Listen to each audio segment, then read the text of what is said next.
স্টেশনে হাঁটতে আসছি, পেছন দিয়ে ট্রেন যাচ্ছে, স্টেশনে হাঁটতে আসছি।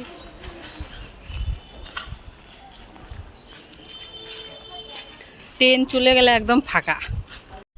হাঁটতে হাঁটতে দেখেন বেলা হয়ে গেল, সন্ধ্যা হয়ে আসলো, আধ ঘন্টা হয়ে গেল। হাঁটলে অনেক মন ভালো থাকে, শরীরও ভালো থাকে। যতটা সময় পাবেন আপনারা হাঁটবেন। এখানে বসে গল্প, ওখানে বসে গল্প, এগুলো করবেন না। হাঁটেন, সুস্থ থাকেন, সময় পেলে ব্যায়াম করেন। ব্যায়াম করলে অনেক ভালো থাকবেন, সুস্থ থাকবেন। আমি আসলাম, অনেকটাই হাঁটলাম, হাঁপিয়ে গেছি। আর খুব গরম আর রোদ।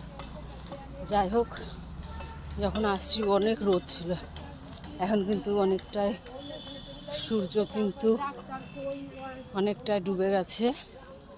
এবার বাড়ি চলে যাব। টাটা।